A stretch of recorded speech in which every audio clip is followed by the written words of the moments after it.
Continue. रसोऽहमप्सु कौन्तेय रसोऽहमप्सु कौन्तेय प्रभास्मि शशिसूर्ययोः प्रभास्मि शशिसूर्ययोः प्रणवः सर्ववेदेषु प्रणवः सर्ववेदेषु शब्दः खे पौरुषं नृषु शब्दखे पौरुषं नृषु. When he says that everything is strong in him, the student is not getting it, and therefore the teacher wonders how to make him understand. If he is there in everything, Swami, where is he? In a flower. In whiskey, where is Narayana? In cigar, where is Narayana? Because these are the things that will come to your mouth. Bhagavan says, simple, my dear man. The beauty in the flower is me. I'm not the petals. I'm not the sepals. I'm not the calyx. I'm not the stem. I'm not the leaves. But don't you see a beauty in it? Ah, that is me. Winking at you. Why? Because when the flower has faded, beauty gone. Life from it is gone. When it is alive. Beautiful, isn't it? The kick in the whiskey, I am. I'm not the liquid, I'm not the glass, I'm not the color, I'm not the ice or soda. Then what am I? The kick in it. Because kick is not there. Whiskey is not whiskey.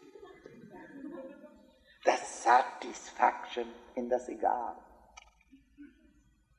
It's not the tobacco, it is not the light, it is not the burning, it is not the fool who is sucking it.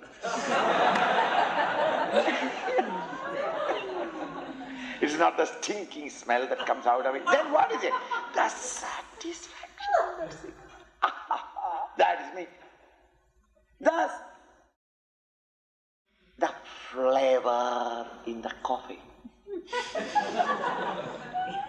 Coffee is there, decoction, water. That is me.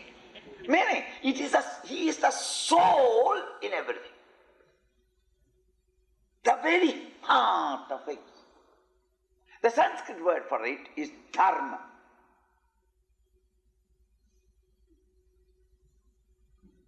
It must be very carefully understood. Every object in the world outside has got properties. Every object. Substance is a thing that has got properties. If guna is not there, it is not a dravya. A dravya, a thing or a substance, is that which has got properties. These properties of a thing can fall under two categories. The essential properties and the non-essential properties. Sugar. It can be powder, granules, or crystals, cubes. It can be white, it can be brown, it can be not so white, very white. All these are non-essential properties. All of them are sugar. But the quality because of which a sample is sugar, without which the sample may look like sugar but is not sugar, is its essential property, and that essential property is sweetness. Any sample which may look like sugar, but when you put it in the mouth, it is alam. It looks like sugar, but alam. Why is it that you reject that it is not sugar? Who is it that somebody gave me the tea in the morning, early morning, with salt? I said, it is salty. No, Swami, really gave you sugar this day out of kindness, because they don't give me sugar. They give some dirty water liquid. I gave you sugar. What she gave was a bottle of the same salt. The salt looks like sugar, I admit. But salt is not sugar. Its essential quality is its taste. That taste of sweetness is called the dharma of sugar. So that essential property, because of which a thing is a thing, in the absence of which the thing may look like, but it is not a thing. That essential property is called the dharma of a thing. Now the Krishna talks various examples. It says, I am the dharma in everything. Now he says that, Resoham apsu kaundeya. Hey Kundika bete, son of Kundi. Son of Kundi, why? To psychologically prepare the student to receive what he is talking. You are the son of Kundi. We were together 14 years in the jungles, 24 hours with you. Though I have been many, many years with you, 24 hours, we never lived together. I was in the palace as a guest, but we never lived together as intimately as in the jungle. And the 14 years when we lived together and ate from the same plate, cooked by the same mother, you must have watched it at least at that time, oh fool, you must have watched. What? The amount of reverence and respect I have got towards your mother. And the amount of affection and tenderness the mother had for me, that I am considered as her eldest son. You know all this. That reverential, adorable mother's son you are, Kundi's son you are. And therefore, my dear boy, even though you can be bluffed easily, I will not dare do it. I am not bluffing. Please accept my idea. If you want evidences, later on after this emergency is over, war is over, you will be unemployed in the palace. All kings and prime ministers and presidents are unemployed in the sense that there is not much employment. There are specialists to look after. He has only to sign. At that time, I'll take you to the library and show you exactly what I said. For the time being, accept what I said. I am not trying to bluff you. I am not trying to score a point in the discussion. Resoham apsu kaundeya. Hey Kundi Putra, son of Kundi, please understand, I am sapidity in water. The liquidity in water. The water can be red and blue and bright, or good water or bad water, dead water or living water. All looks like water, but the real essence is its sapidity. Resoham apsu kaundeya. Prabhasmi shashi suryayo. In Shashi and Surya, in moon and the sun. What are you? I am Prabha, the light. A dark piece of sun you can never get.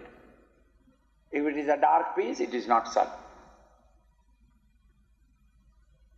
Light is the soul, the very dharma of the sun. Sasi Suryayo Pranava Sarva Vedeshu. In all Vedas, in the Vedic scriptural textbooks, who am I? I am Pranava Om. Meaning, I am the theme in all scriptures. All scriptures are talking of God or the reality. In Veda, it is called as, by the term, Om, Pranava. And therefore, it is Pranava Sarva Vedeshu. Shabdakhe, and in space, empty space. What am I? Shabda, sound. Paurusham Nrishu. In man, his manliness. A fellow who has no manliness, he is not a man, it is an anatomical freak. Paurusham nrishu. In the nara, in men, I am Paurusha. The ability to consistently keep a goal and work for it, discarding, irrespective of success or failure, uncompromisingly walking your path. This consistency of purpose, Paurusha, Purushatva, humanity in him, the human values in him, that is me in the man. No, this is not saying anything special.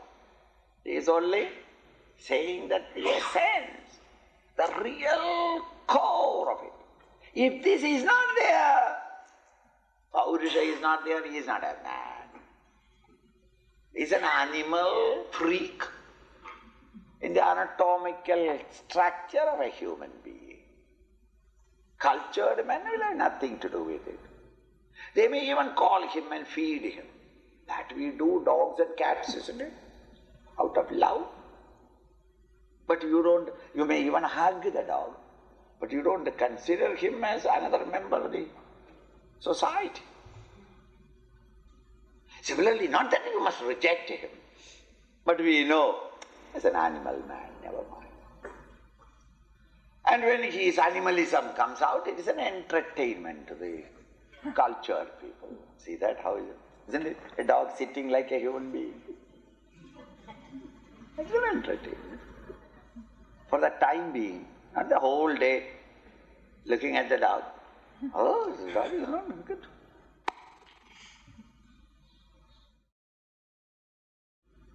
What is that? An elephant standing on a ball and slowly rolling. It is all right.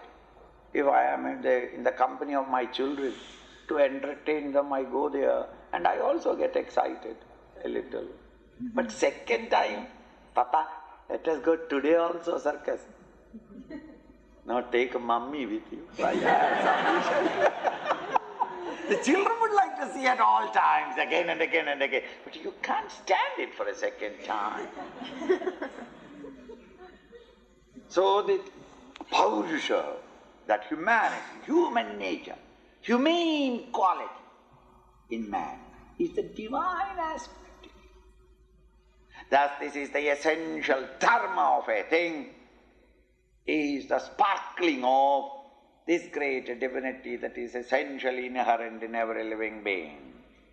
Both of them are read together because it is the same structure, extremely pointing out again the dharma of the things and indicating that I am that essence.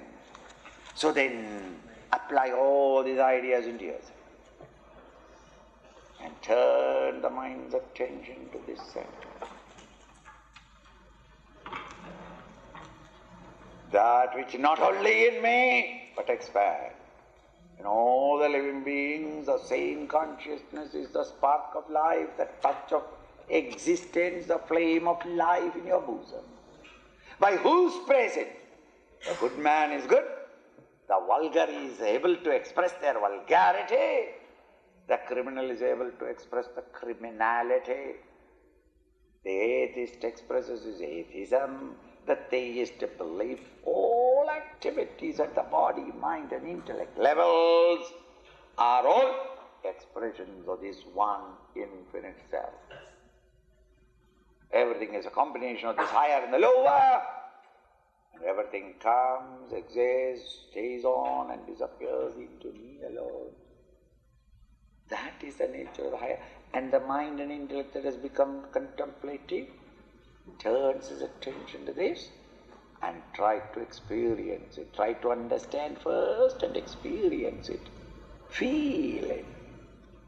At this movement, in yourself, into your own within, for the great insight into the source of all life is called contemplation.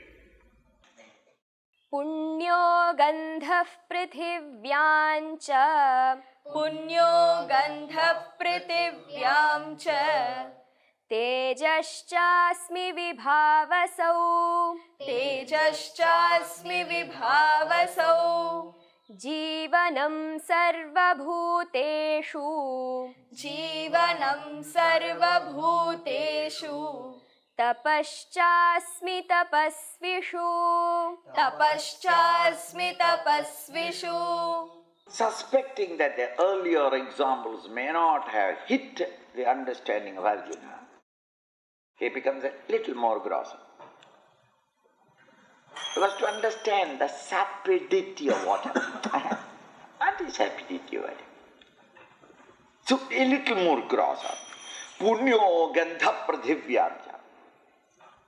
The gandha, the vasana, the fragrance or the smell in the earth. Punyo gandha pradhivyanja. Tejaschasmi vibhavasa. Vibhavasa, fire. I am the tejas, the heat in the fire. Jivanam sarvabhuteshu. In all living beings, plant, animal and human, I am the life in it. That mysterious, magical touch, because of which a thing is alive, whether it be a plant or animal or human. That life spark in all living beings am I. Tapaschasmi tapassishu. Those who are doing tapas, they are not penance in the sense of spiritual, in every endeavor. Those who are putting forth determined efforts in one direction in order to achieve and gain a certain specific goal, it is called tapas. Consistent effort put forth in order to reach a certain positive goal that you have determined for yourself.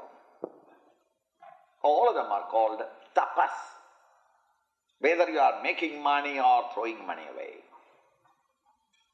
Anything that you have to achieve, good or bad, even if you want to murder your neighbor, a lot of tapas is necessary, isn't it? You have to plan it properly and then find out the equipment and determine it, and consistently keep in the mind, not that I feel like killing and go and kill and come back. I had to keep that idea. There is no accommodation for both of us together in this world. So one of us must go and tell, no, all right, he must go because I want to stay here. That sort of planning, thinking and keeping it up until it is achieved. Think. There's anything that you want to achieve to become the President of America. Isn't it easy? Mahatapas, did you see that?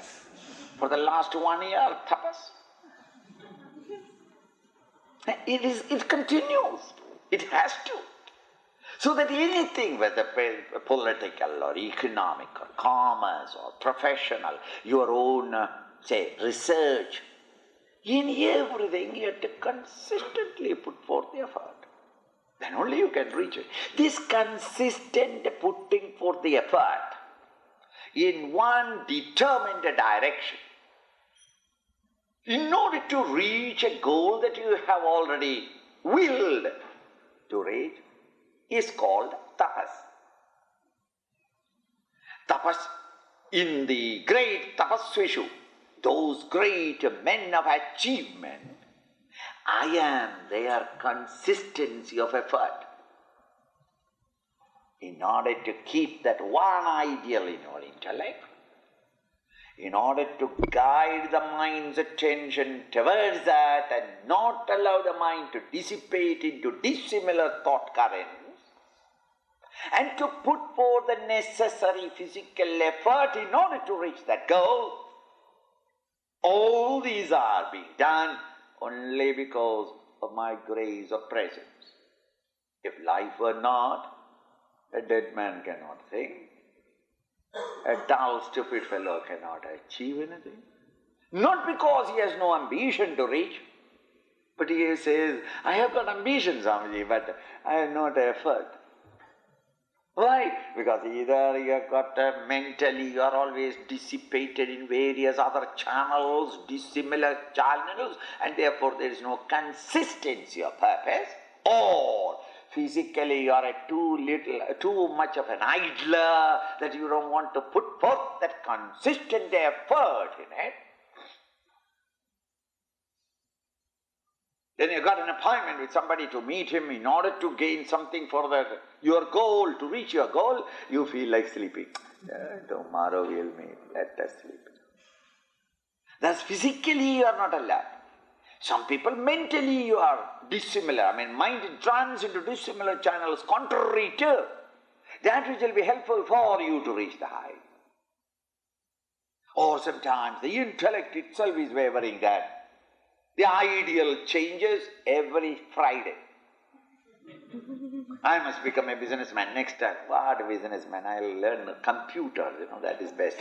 I'll learn computer. Next week, typewriting is better. Typewriting, no, I want to become a doctor. And by the time you get in the admission of the doctor, the doctor is useless, nothing.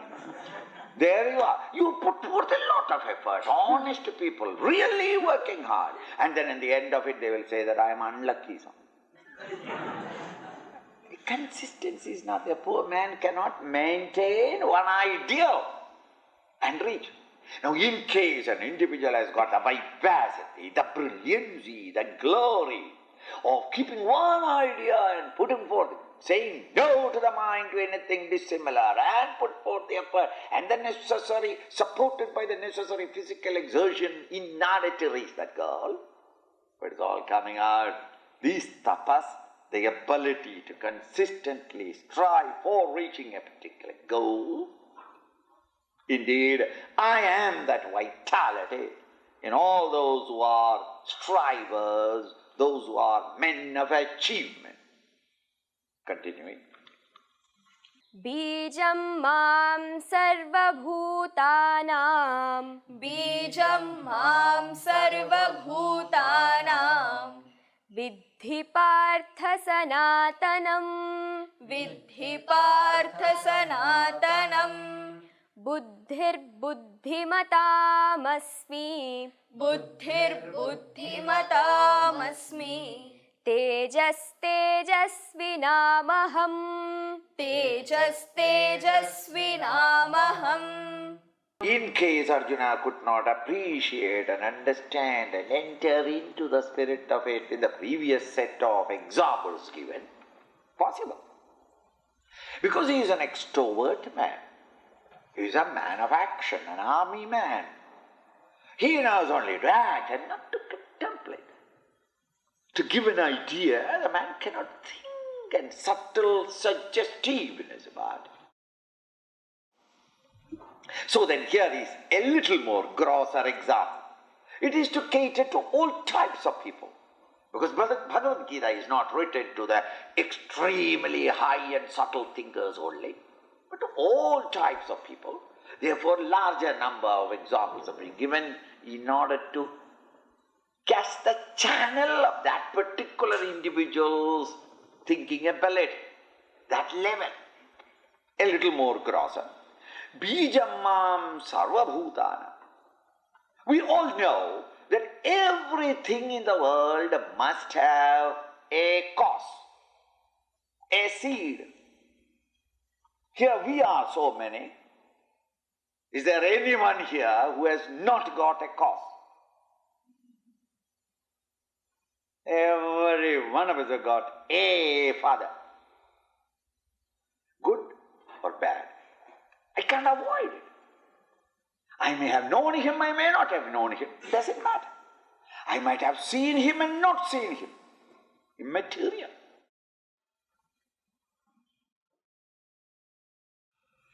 See? I may not like him, or I may like him. I cannot avoid, I cannot say that I am a Swami. Do you know why I became a Swami? I have no clue. You will not accept that I came down in the snow. Along with the snowfall, the Swami came down. What is that animal? That bird brought it. Stork brought it. If I am here now sitting and talking to you, there must have been a cause. Without a cause, a thing cannot. Now I've got my cause, you have got your cause, he has got his cause, that also has got it, this also has got cause, everything in the universe is cause. Then the total universe must have a cause. Don't say that, I have not seen it. Show me. I also have not seen my father. And my mother told me that so-and-so is your father. And I said, show me. He says, no, poor man. He died when you were in my pregnancy. I don't believe. What I don't see, I don't accept. So the yonder tree, have you seen the seed? No. Therefore you won't believe in the seed. No. I don't believe in the seed, therefore the tree must have come by accident. Something wrong with it. Rational human intellect cannot accept a thing that happened accidentally. There must be a cause. There is no accident in this universe. When I don't know the cause, in order to satisfy my intellectual audacity, I have conceived a word called accident, and I say it is an accident. Two cars meeting together, you generally say, oh, it's an accident. What do you mean accident? We don't know why it was just clashed. It's simple thing. You don't want to accept it. Car A coming southward at this particular speed reached a point P. A car that is going northward at a particular speed reached at the same time the point P. Since two things cannot remain in the same time in the same place, boom, they clash. At the time T, at a point P, two cars reach exactly at that time is the cause for accident. Now that cause, why should it reach at that time? It is depending upon 1,000 causes. This driver was coming. As they were coming, a particular point, a dog crossed. Therefore he had to brake. And then he suddenly, if the dog has not crossed, he would have crossed that point.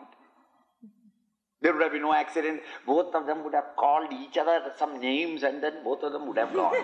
There would have been no accident at all. You understand? The other fellow, coming, suddenly he saw a girl going. He thought that, oh, maybe going. And then he realized it is not Mary. Oh. At a particular point, he suddenly remembered, oh, I'm getting late. So he stepped on the gas. Therefore he was faster. All these are calculated in order to bring him at point B at that time T. There's a chain of causes of car or the vehicle A and a chain of causes of B. Together the cumulative effect is they try to remain in the same spot at the same time. This is not allowed. Therefore they crashed into each other. And since I can't find out all the chain of causes, I just in my intellectual idleness say that, oh, it's an accident. And everybody accepts it. Because the listener also is worried about, the intellectual fatigue and the general fatigue. They say, okay, accident, admit it. No accident is possible. Accidents are possible in chaos, not in cosmos. In cosmos, this universe is cosmos. Everything is scientifically moving, measurable, predictable. When it is unpredictable and it is all happening, that is called chaos. So this universe, if it has emerged out, as it is now standing, must have a cause.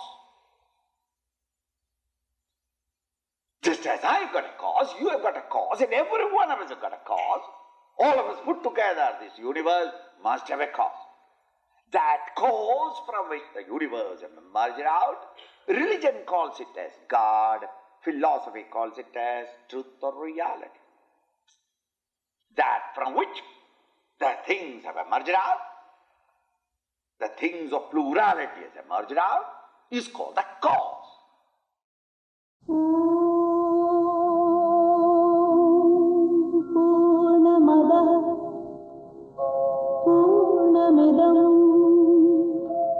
पूर्णात् पूर्णमुदच्यते